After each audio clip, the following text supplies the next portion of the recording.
Hey, welcome back. In part 2, we're going to be working out the volume of similar shapes. Coming up.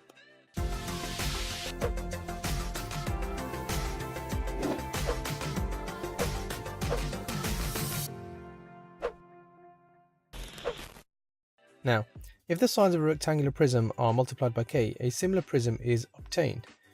We have a rectangular prism with a length of a depth of b, and a height of c. If we enlarge that by a square factor of k, then we get a similar prism with a length of k times a depth of kb, and a height of kc. So we're multiplying the length, the depth, and the height by a scale factor of k. So the volume of the original prism is a times b times c. The volume for the new prism is then k times a, k times b, and k times c. We can rearrange that by writing k cubed multiplied by abc,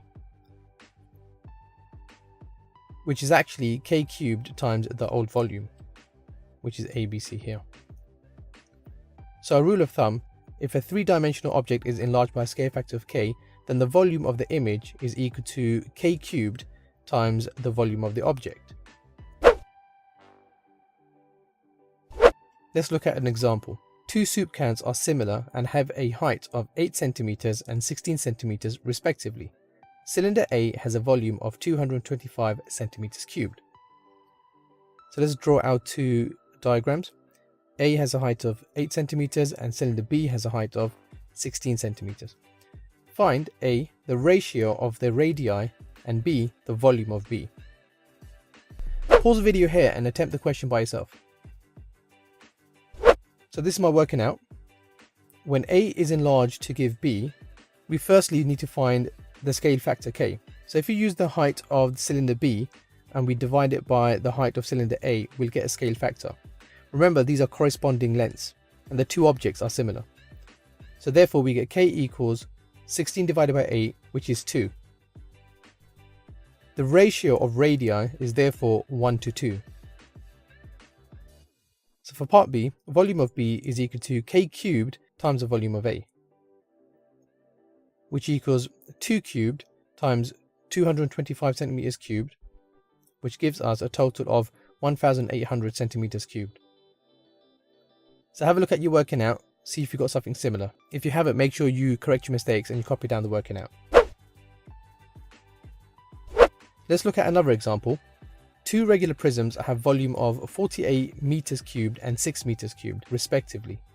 The larger one has a length of 5 meters. Find A, the scale factor, B, the corresponding length of the smaller prism, and C, the ratio of the surface area. Once again, pause the video here and attempt to solve the problem for yourself.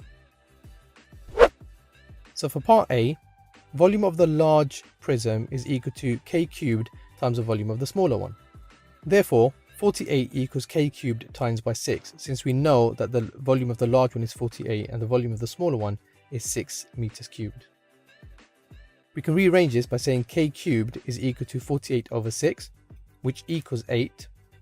Since k is cubed, the cube root of 8 is equal to 2. Therefore, k is equal to 2. To find the length of the larger one, it's equal to k times the length of the smaller one. We already know that the length of the large prism is 5 meters.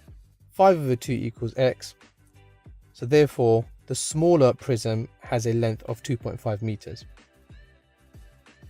Moving on to part C, the area of the large one is equal to k squared times the area of the smaller one.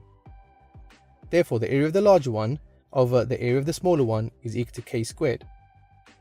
Since we know that k is 2, 2 squared equals 4. So therefore, the ratio is 4 to 1.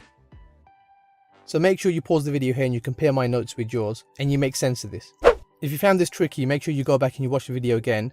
Better yet, go back and watch the area of similar objects and that will explain it a bit better as well.